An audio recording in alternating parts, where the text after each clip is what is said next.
We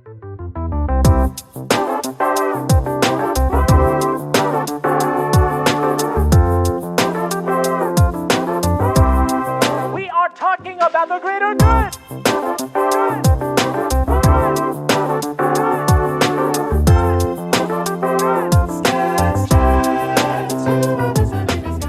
Hey there! Welcome to Scats Chats, your destination for inspiration.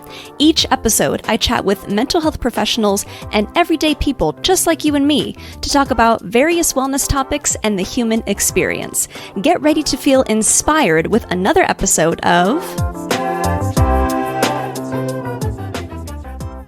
Hi everyone, welcome to another episode of Scats Chats. I'm so excited that you're here, and you know what? You're doing yourself a huge favor today by coming to this podcast, taking care of your mental health and wellness, and just sitting back, relaxing, and listening to some more inspiring stories. And today we have a very interesting story. So I brought on Austin, who is a mental health counselor at a correctional facility, and honestly, Austin has seen and heard it all, right?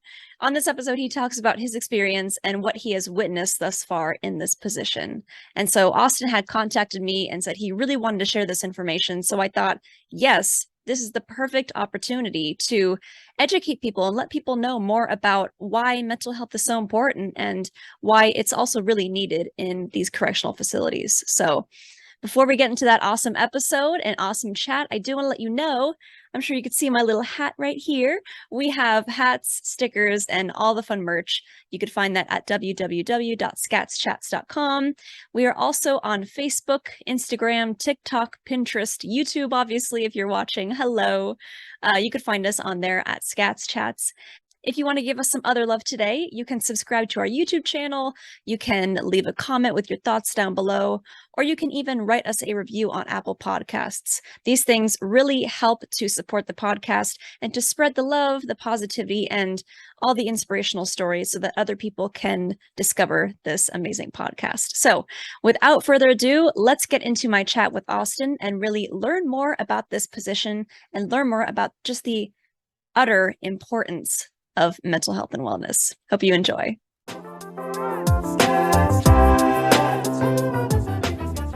Austin, thank you so much for coming on the podcast. I know you had reached out to me and you were like, hey, I have this really interesting job, has to do with mental health, and I really want to chat about it. And so here we are. I'm excited to learn more about it too, and to see, exactly what kind of goes along with being a counselor in incarceration. So say a little, intro about yourself and what exactly is your, title or position, and what do you do?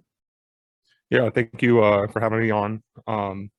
So I'm a licensed associate counselor, but like you said, as of right now, I work in incarceration. It wasn't what I was always doing. I had two things before incarceration. Incarceration just fell into my lap. And I've learned quite a bit about mental health through it. Not that like the other jobs that I had didn't, but it's a whole different ball game when you're talking to people behind bars.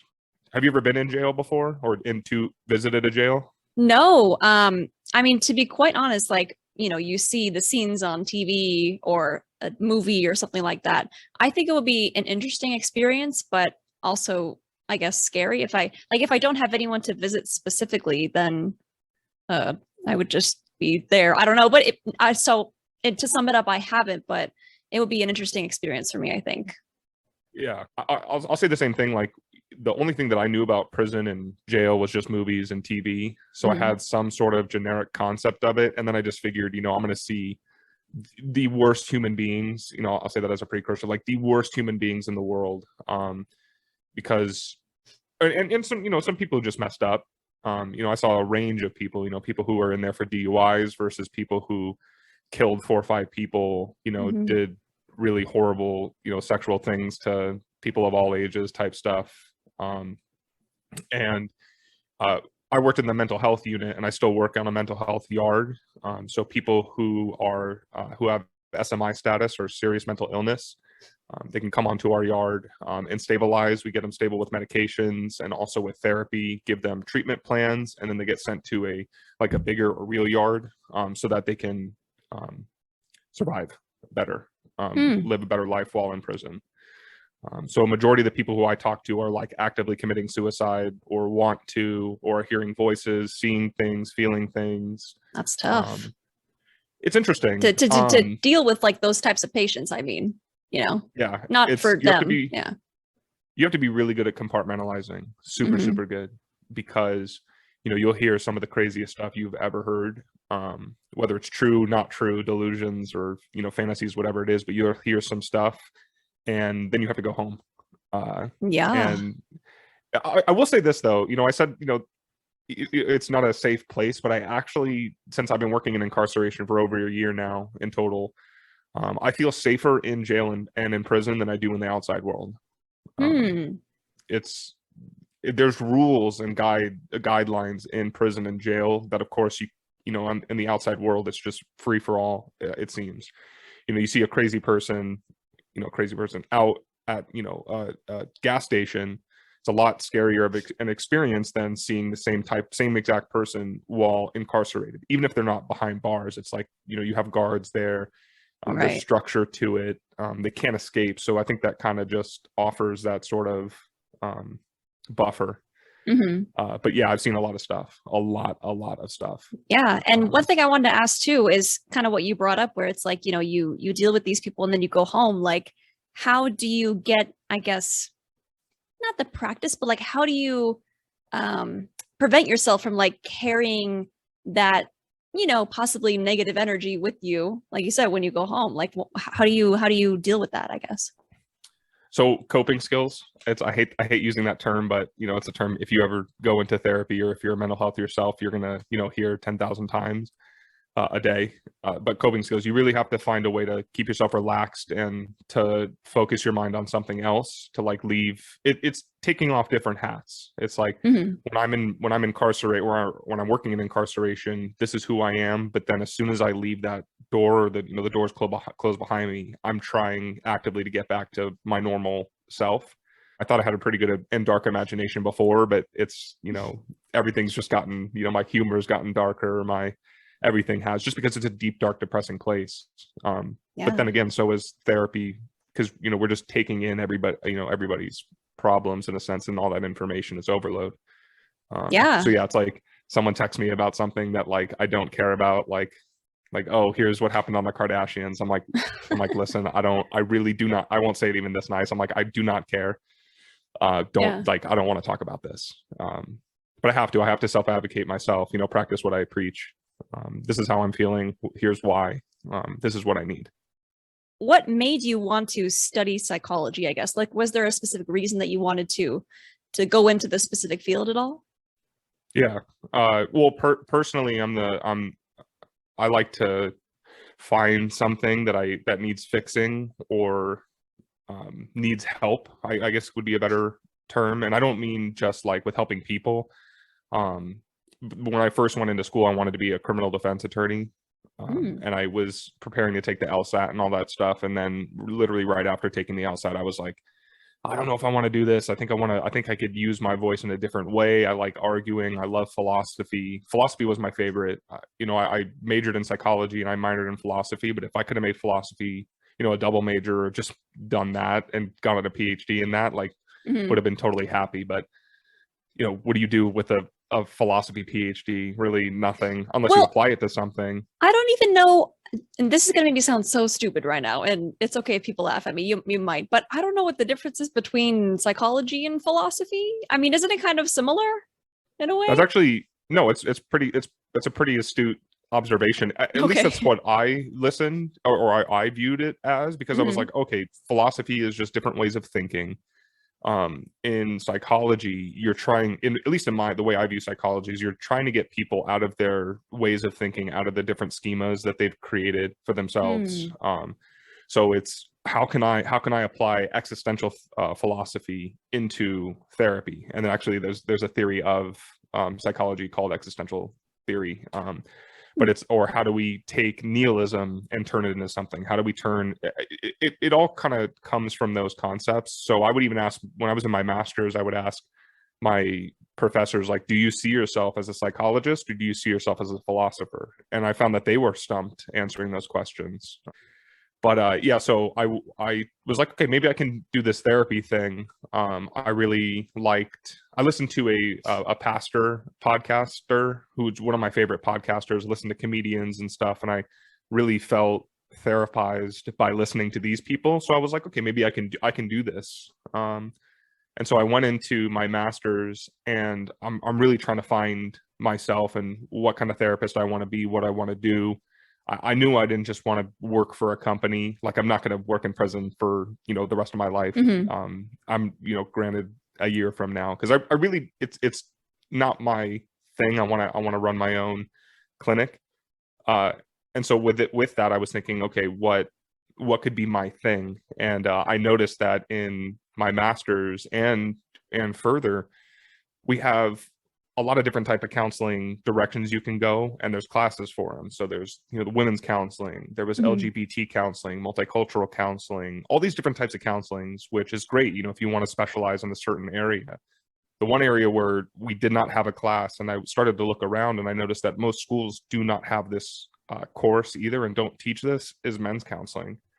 So I was like, okay, if I'm already interested in helping out men in general, I knew that if I was going to be in counseling, I would want to, do something in a men's clinic area.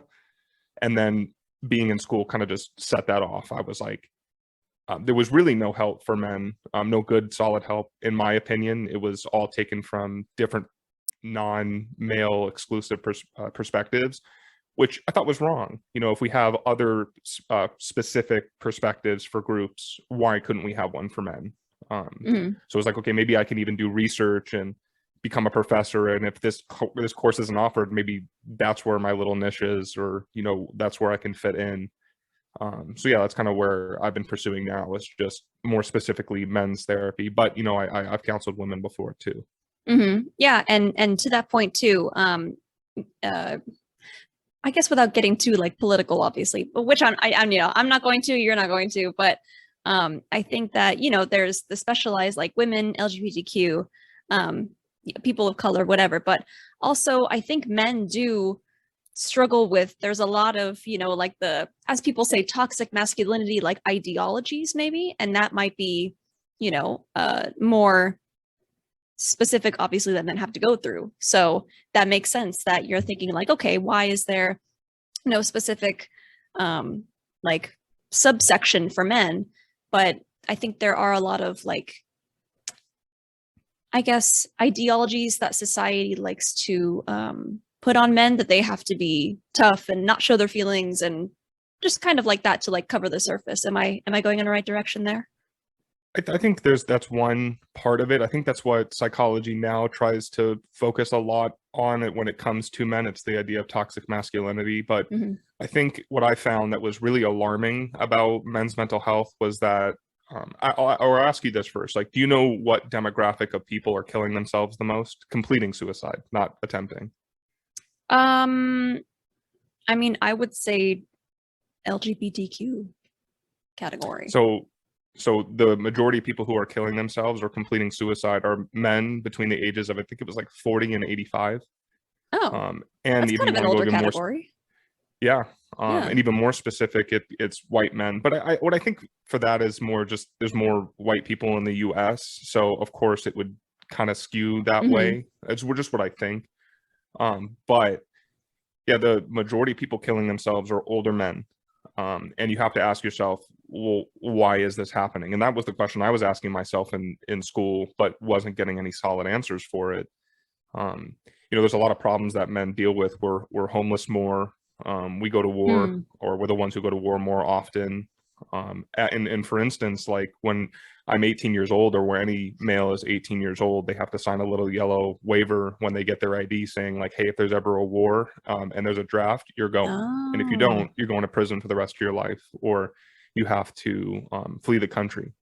So and then, we see in movies too, and TV shows, where it's like, save the women and children, kill all the men. You know, we see these tropes on TV cartoons where it's like the most popular cartoon in existence, well, a comedy, I guess, is either The Simpsons or Family Guy, both idiotic fathers, you know, with, and so it's like we're not given very strong people to look up to, I guess, as men. You know, it's either, oh, go into war, or, you know, don't express your feelings in a sense, or don't, well, it's not that men don't have feelings and we don't know how to express them. It's just a lot of the times we don't feel safe to. Yeah. And for a lot of times it's not safe. Like, you know, when men become or put themselves in that vulnerable position, there's a lot of opportunity for people to take advantage, or to try something. And this is what I face a lot in prison. It's like trying to get these guys to express really what's going on, really how do you feel, because I'm here for you. And that's what I try to tell most of the males who I talk to, is more like, you know, you have to go, you're not going to be a therapist, but you need to really ask your fellow brother, your fellow man, like, hey, what's wrong? Or like, are you okay? Or, you know, when people say like, what's good, bro? Like, what, you know, really ask that question. Are you okay? And if not, what can I do to help you? Yeah. And it's, men and women think differently. We behave differently. We have different levels of how we express our emotions. So of course therapy needs to be specified for that. You know, a lot of the times men deal with anger. That's what we'll express way more often than any other emotion. But anger is always stemming from something. So that's my kind of ideology, is that if you see an angry person in general, you know, it doesn't matter the gender or sexual orientation, anger is never the first emotion. It's always something else. So what is that stemming from? Is it fear? Are you, you know, is it sadness? Is it, you know, confusion? What is making you so angry? And then let's figure that out. And then, you know, let's get out of that. That's interesting. I actually did not know that, but it makes sense. And I think, yeah, like no matter who you are, whoever's listening to this, maybe that's something that they can take away, to kind of like, if they are angry about something, like what's causing that, to kind of like dig more into that and how they feel. A lot of people don't know their emotions. Like, it doesn't matter. Like I said before, it was hard for, you know, kids on the spectrum, people on the spectrum, to know their emotions. But, you know, a lot of us do not know our emotions and don't know ourselves that well. So it's pretty important to, if you're noticing that you're always feeling a certain emotion, you need to find out your triggers. Like, is it something you're seeing, smelling, you know, any of the senses, what's happening, something you're thinking about. You need to, what I would say is that no emotion is a bad emotion. They may not feel good, but no emotion is in and of itself bad. Anger isn't bad. Sadness isn't bad. Depression isn't bad. Like, a lot of these things aren't bad. It's just, what do we do with it? Do we let it fester? Do we let it sit forever and ever? Do we not let it come out? Do we not, you know, try to handle it? And if you're not, then that's when it can get pretty bad. So yeah, if you can figure out what emotion started off you being so angry, you're gonna, you know, figure it out a little bit faster. And then, okay, now I know my triggers. Here's what I can do to relax. Like, okay, now I can kind of get a grip on this. It'll take some work, I'm sure, to get used to that process, but that's pretty interesting. If you know that, okay, I need to do work in this area, then you will speed up the process to heal from those emotions. Yeah. And I think, you know, you have to, we're really hard on ourselves. At least I know myself, for instance, you know, as an example, I'm really hard on myself. I don't, you know, if I mess up on something, or if I make a mistake, or if I don't, I'm very future thinking. That's my problem. You know, the past, what I try to get into is more, the past is the past. It's over. You can't fix it. You can't do anything about it. So what are you doing with the here and now? That's what's most important in my eyes. And I try to teach, especially the guys in prison, it's, the past is the past. It's over, you know, and the future doesn't exist. You know, an asteroid can hit us tomorrow and everybody on Earth is dead. And then you spent your last 2 hours like freaking out about, you know, that you're, you know, a bird pooped on your car. You know, it's like, how, you know, dumb is that? And it's not like a bad thing. It's just, you know, when you really take a step back, it's like, oh, my significant other left me. But if we all die tomorrow, it's like, okay, you spent your last moments being so sad about somebody else. And I'm saying that too, because I've had experiences like that myself. So it's, you really have to understand what yourself in the sense of, okay, what's going to make me feel this way? What's going to make me feel this way? And if I know that this is something that's hard for me to deal with, then I'm going to either try to avoid it as much as I can or prepare myself so that if it does happen, this is what I'm going to do. Like, for instance, journaling. If you, I never like journaling. I don't really like writing. I much more like typing things. But something about journaling, when I'm feeling sad or down, something about writing it down with like my favorite pen and like one specific notebook that nobody knows where it is, the type stuff. It's like, I like that because it's like, I never even read my journal entries. Like, I filled out a whole book one time. I never ever read them. I'm like, what? It all got out of my head. I don't need to look back. Maybe in a couple years I can look back and go like, what the hell was I thinking? But until then, or just burn it. I don't know. I haven't decided yet. But yeah, you need to have, like, again, coping skills. You need to figure out a way to get yourself, in my eyes, to get yourself to a place of peace and calmness and stillness. That's what I think is the most effective thing. Because in my eyes, I know I'm ranting now, but please in my go eyes, ahead. Happiness is the biggest lie emotion, or like the most scandalous emotion. Like, I've never I need to figure out a better coinage for it. Happiness is a lie in a sense. Okay. And, it feels good to be happy, but I think happiness is one of those emotions where it's like, oh, I think this is going to last forever, just like depression. If I don't do this, or if I don't feel the same amount of happiness, then something is wrong. If this, this isn't making me happy anymore, this is wrong. So it's such like a dichotomy where, the very black and white. If I'm not happy, then this. I don't know. I mean, I think peace and calmness and stillness is works a lot better for me, and it puts a lot less pressure on me to feel happy, or if happiness comes, I'll deal with it. If sadness comes, I deal with it. If anger comes, I'll deal with it. Find the peace in those emotions that your body can kind of naturally go through what it needs to. Cry if you need to, do whatever you got to do. Go punch a punching bag or something, figure out a way to handle that emotion, but find peace in it. Because, my mom dies. Like, yeah, of course I would be depressed, but how can I find the peace in that depression or in that sadness so I can overcome it a little bit easier? Yeah, that makes sense that you mentioned that about happiness, because at first when you first mentioned it, I was like, interesting, different perspective. But it makes sense how when I view like, oh, I'm happy, happiness, it seems to me like an overarching term, maybe to try to cover up something that's really deep down. Whereas, like you said, peace, like you have to dig deeper to find that real like inner peace and calm, if that makes sense. Yeah. Well, it's like with trauma too. I think that's a lot of trauma counseling. That's what they'll try to get towards, is like, you're never going to forget that this happened for the most part. If you're really young, your brain kind of protects you, and maybe you will forget some of these things, which is healthy and natural as well. But for those things that you're never ever going to forget that happened, in my opinion, I would rather feel nothing about it when I think about it versus like feel something at all. It's like, oh, this traumatic happened to me, but whatever, I can talk about it. I don't care. I don't care anymore. Here's this and this, and it's not even like a defeated. It's more just like, no, it doesn't affect me anymore. Because if something like, let's say I'm 10 years old and something traumatic happens to me, but every day after that, or every week after that, however long after that, I'm still thinking about it and I still get brought right back into that place.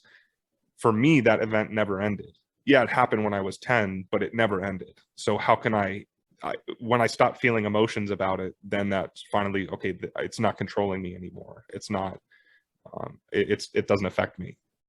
Yeah, so, yeah. That makes sense. And I don't care because this is my podcast. I don't care, but I'm going to just mention something a little personal, but I guess I've kind of had that same experience with my parents' divorce. My parents got divorced, I think, when I was about 14 or 15. And at the time I was like, okay, like this doesn't affect me. Woohoo. Like they're cordial, whatever. But now in like the past year, like things are coming up again where I didn't realize back then that like, I just didn't feel anything from it, or the emotions were there, but I didn't want to deal with them. And so now that things are coming up, like I feel like I'm really resolving, like that part of me that was like really sad, of course, because your parents get divorced, right? But yeah, it's interesting how things come up at a later point, and then when you're ready to finally deal with them, then they get truly resolved. Yeah. And of course, yeah, it's when you're ready, when you think you're at a stable enough position to do that, because especially when it comes to trauma work or grief, if you try to open up that basket just, as quick as possible, rip off the Band-Aid, I don't think it's really going to work. It may work for some, people who, I hear the spectrum, especially in prison, where it's like people who do fentanyl and meth for years and years and years and years and years, and then are just able to stop, right? Cold turkey, just one day, go through the withdrawal, and then, I don't need to try it again until I get out. But, or I have people who are like, they're trying to get meth into prison, try to get the fentanyl into prison because they cannot stop doing it. And then, or it's like, then they have to wean themselves off. Okay, I'm gonna do less and less and less and less and less and less, and then finally get off of it.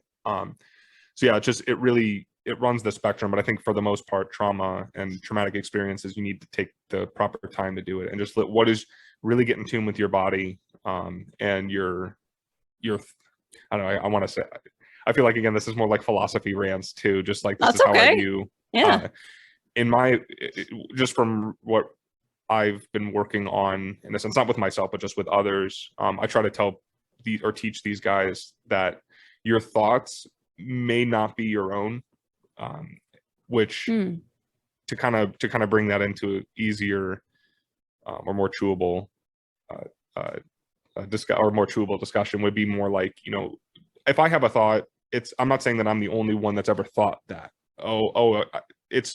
There wasn't a men's counseling program or whatever, but I know that there's other people out there who are in counseling who think the exact same thing as I do. So these thoughts are not, even though these are good thoughts, or I'm associating these with good thoughts, it doesn't mean that they're my own. Same thing with the bad thoughts, right? Like for instance, I'm ugly. I'm overweight. I'm this, this, and this. You're not the only one who thinks that about, I could think that about myself. You could think that about yourself. Like, those thoughts are not exclusively our own. So if they're not, then why do you listen to them? If you would not do that in your normal state, if you're not anxious or you're not depressed, you're not this, in a normal state, if you wouldn't beat yourself up like that, then why are you listening to those thoughts? They're no good for you. If those thoughts are good, these thoughts can be bad, then why are you listening to any of the bad ones? You got to be there for yourself more than anybody else. I think once you get that sense of identity, and being able to live on your own and do your own thing, and not really care about what anybody else says, that's when you're going to be the most at peace. So it's, again, a weird phrase that I have is, we're born alone and we die alone. No matter who we have around us, no matter what relationships we have, we won't be, there's not loneliness, but we're born alone and die alone. So why are you not there for you more than anybody else? You're with you 24/7. So you better be your own, your own best friend, because nobody else is going to do it for you and nobody else cares.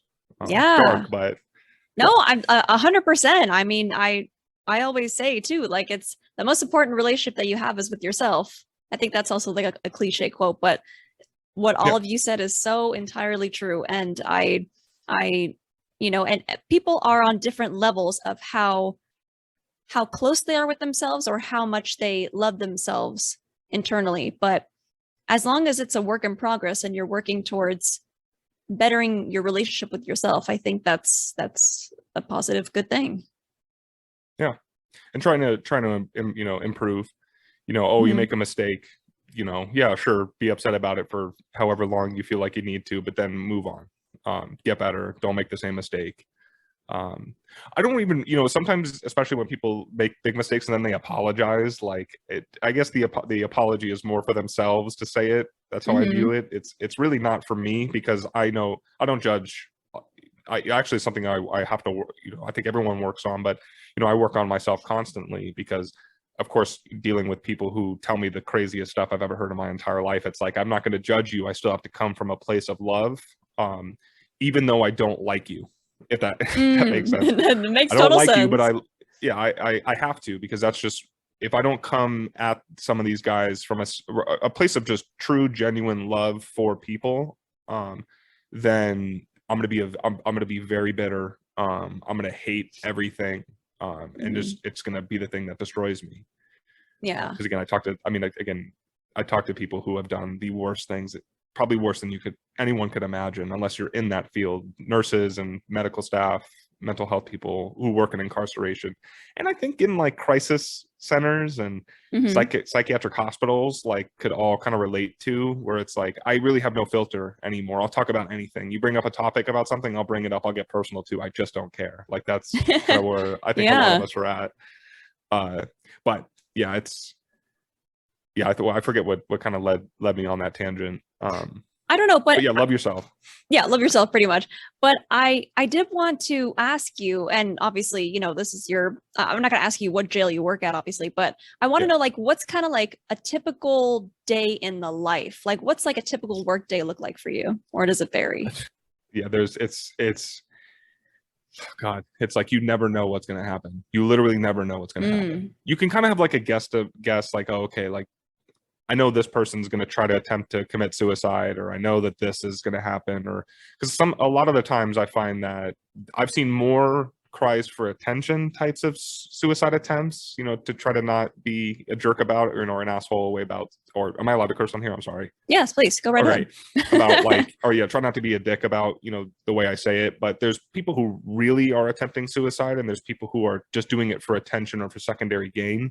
And you have to know the difference. And I would say a typical day is like I have my own set of clients who I have to see, but then it's running around seeing random people, random requests, getting stopped at cells to answer some questions or to find some things out, you know, running to emergencies, suicide attempts, and suicide completions. You know, it's just a really interesting thing. Everything is you're always on your toes. I think that was the hardest thing for me to get used to, was just the constant heightened awareness, always looking over your shoulder, because you never know what's going to happen. You know, keeping your radio near you, because again, you never know what's going to happen.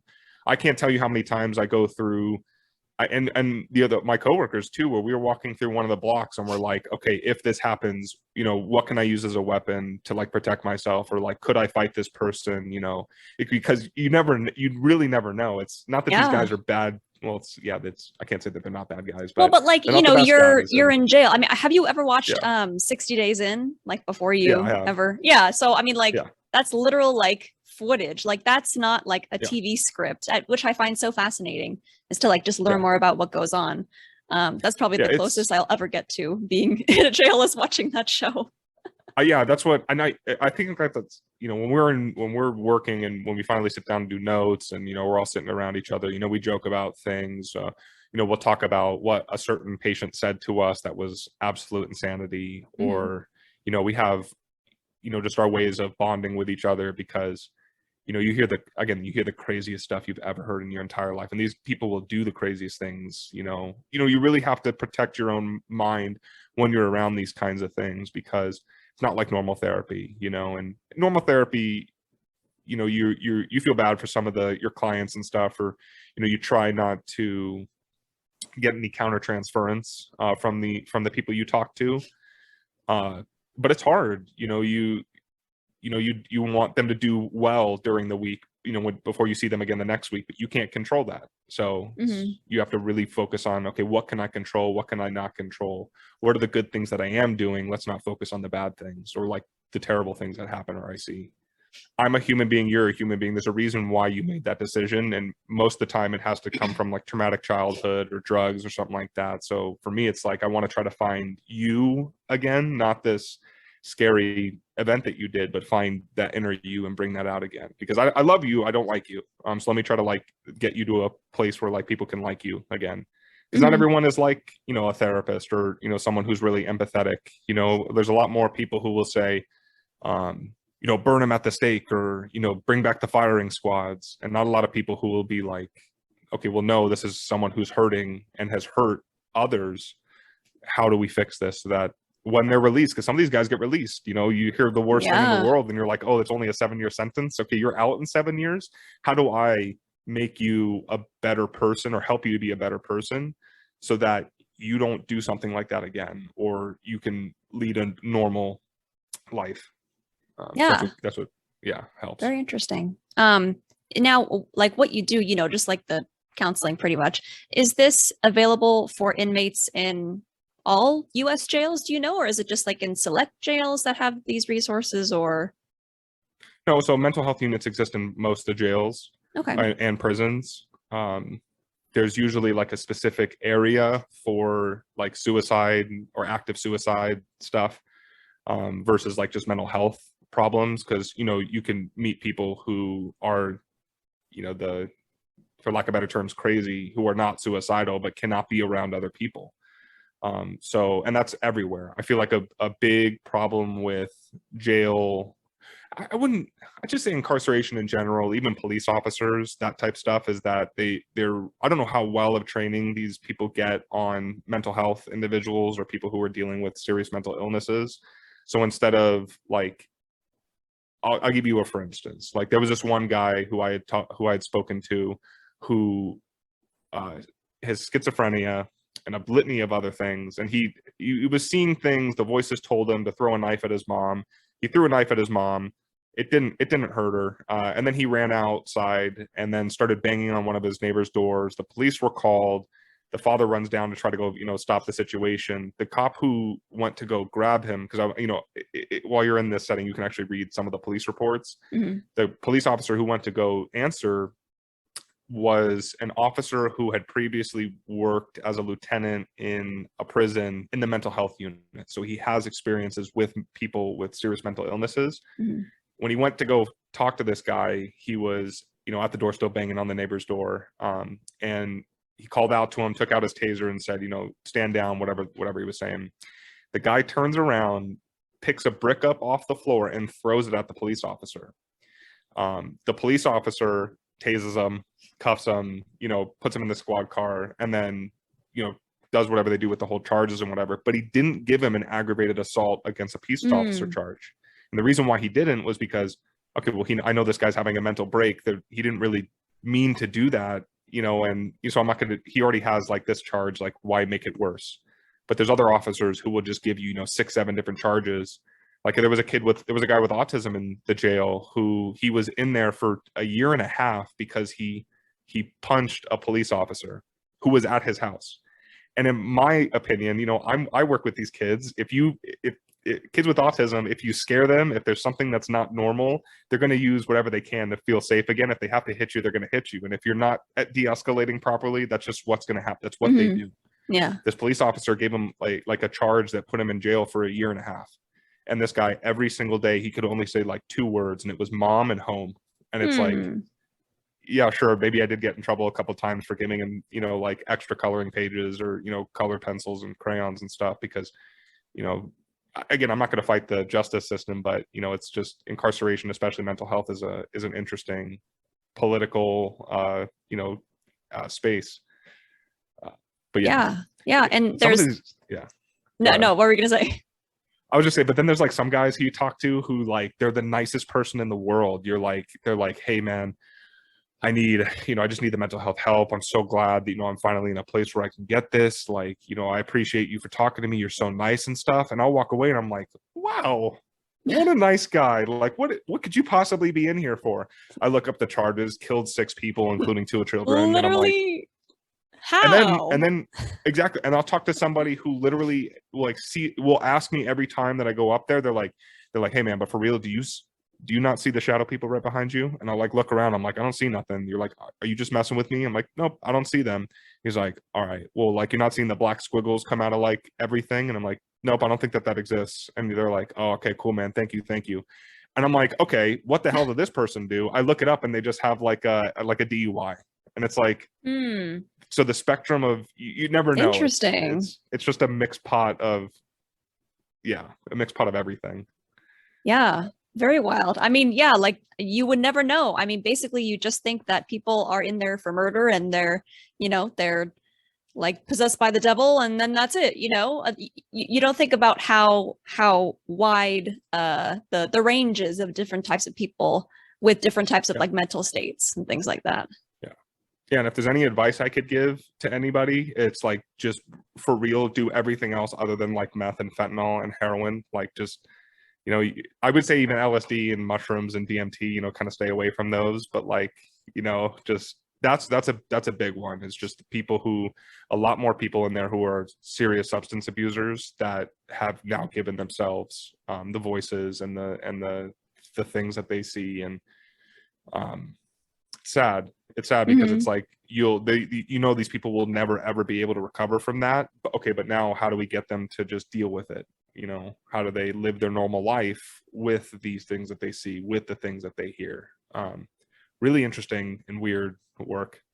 Not like like the normal therapy type stuff. I feel like going back to what you had said before, like it makes me feel again appreciative for life. But then once I get out of prison, it's I think that a lot of problems that I'm going to be hearing from people are it's going to be not easy, but just a lot easier than dealing with all the other stuff that comes with prison.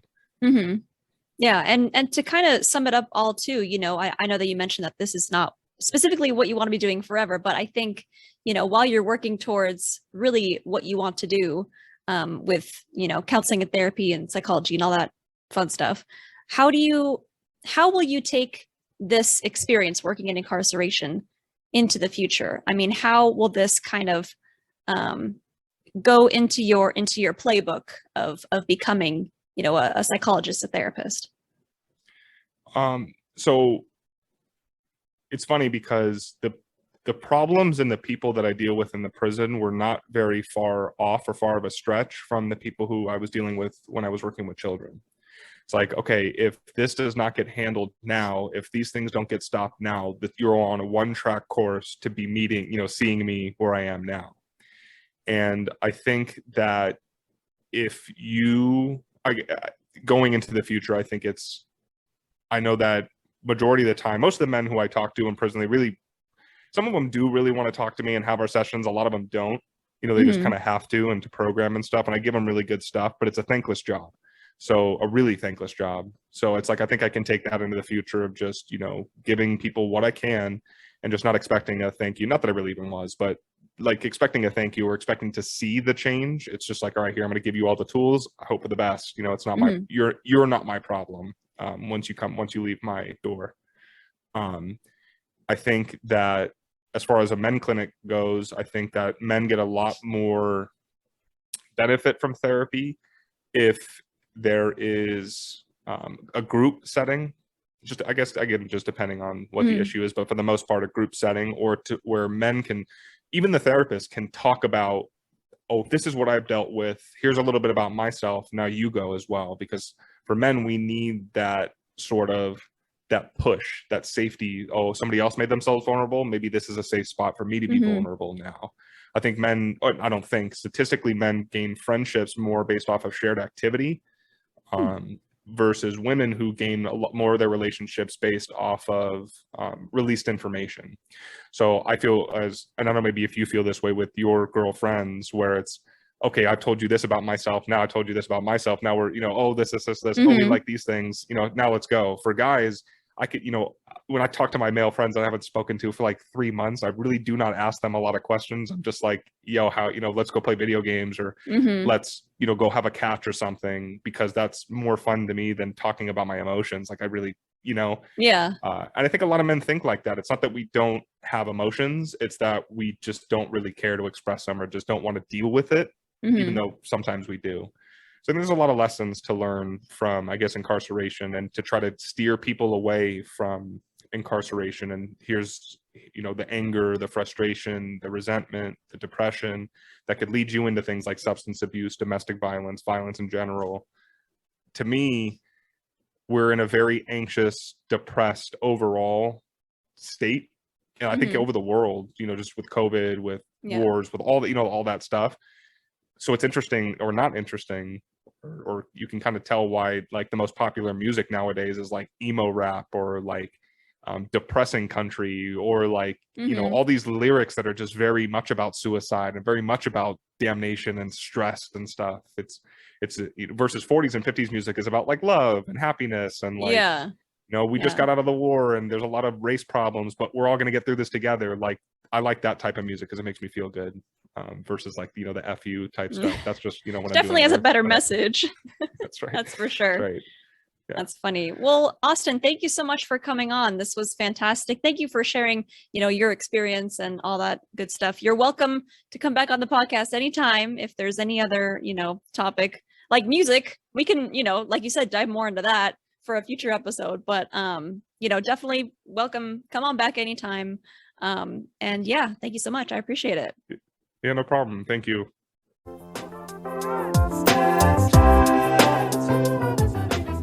Thanks for listening. We hope you enjoyed this episode. Find out more about us at www.scatschats.com. Special thanks to NK Arts, who designed our logo, Daddy Lakis for writing and producing our theme song, Joe Papadenitz for branding photos, and our friend Abby for social media.